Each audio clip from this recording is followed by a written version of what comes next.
Bob, thanks for joining us. We're at the Garden, back at the Garden. Terence Crawford and Mir Khan. It's a real fight, a type of fight that I think you like.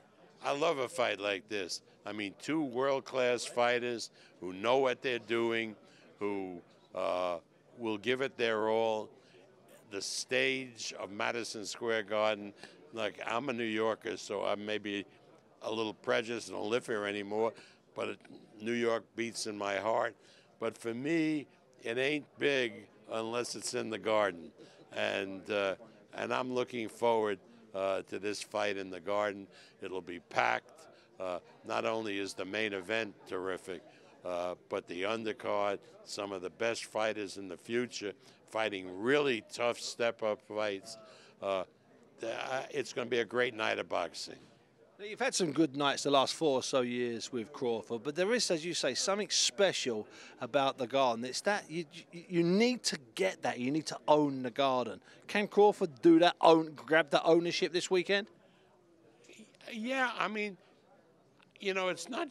It takes two to tango, and I have never seen Amir Khan so confident in his abilities, and I think the training camp that he has had has been spectacular, and I look for a really tremendous fight where it's going to be back and forth, back and forth. That being said, obviously I favor Terence Crawford. He's been our fighter for many years. For me, he's the second coming of Sugar Ray Leonard, and but I'm looking forward to really, really a good competitive fight. You know, Khan, over the years, has not sometimes been 100%. But the Khan that is 100% is one of the greatest boxers around. I mean, when he first came out of the Olympics, everybody was stunned with his boxing ability. He has tremendous speed. He's a big guy.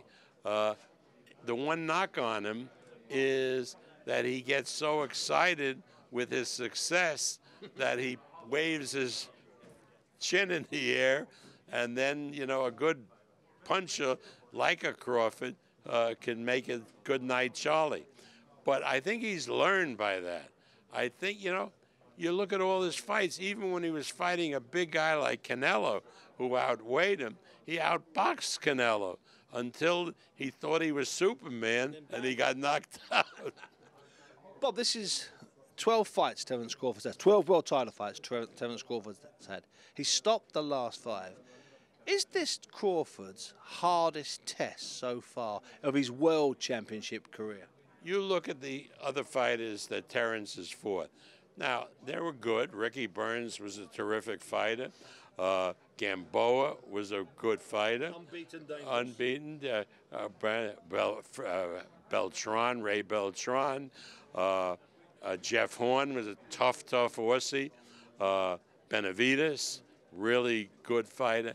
None of the fighters that Terence have fought, and I'll say this categorically, have the talent of Amir Khan. I mean, you can see that. That's not just a promoter plugging a fight. Terence has done everything we've asked of him. He's beaten everybody we've put in front of him. But let's be honest, not one of these opponents measures up to the ability of Amir Khan. And do you think Crawford's aware of that? I saw him today, and I wasn't quite so sure he's as convinced as you that it will be a hard fight. Terence Crawford is not going to let anybody know that the fight that he's about to have will be a hard fight. He is a master psychologist. He is extraordinarily intelligent. But the guy I know, he won't say it, but I know because I've talked with him, who knows it's going to be a hard fight, is Brian McIntyre, Terence's longtime trainer.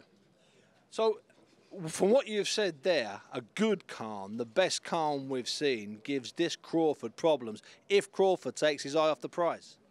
Well, Crawford won't take his eye off the prize. Crawford is a real, true professional.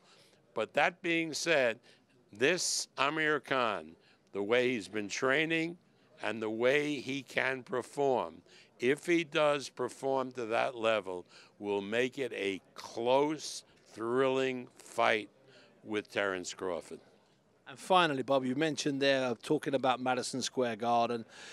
This garden opened when late 60s. What was your first fight in this garden? What was the first fight you could remember going to? Not promoting, going to.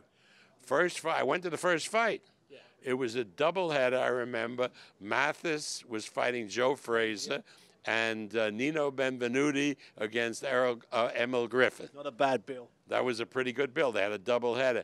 The first fight I promoted in the new building was the return to boxing in New York of Muhammad Ali against Oscar Bonavena. Now, okay, if that's the case, Bob, I'm now gonna ask you a serious question that all boxing people have been wanting to know. That was the fight that you never gave Ali a changing room. He had to use Ken Buchanan's changing room. I'm blaming you for that. Well, that may be. That may very well be. I don't recall that exactly. I know that I was, like, enraged because now you take this 3.5 years, he can't fight. Finally, a federal judge in New York says, well, maybe the Supreme Court still has to decide the case, but that's not a reason to deny him a license. So we get him the license, put him in with Oscar Bonavena. December 7th, 1970. Now, remember the date, December 7th, 1970. And there I see Ali. He had made a deal with the guy who owned Benihana, the Japanese restaurant, Rocky Aoki. And Ali was going to go into a ring which has all Japanese in the back. So I'm yelling, it's December 7th, Pearl Harbor, you can't do it. Ali says, I took the money and I'm going to do it.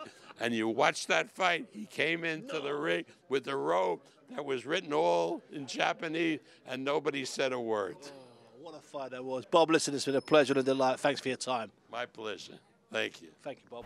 Crawford versus Khan, live only on BT Sport Box Office.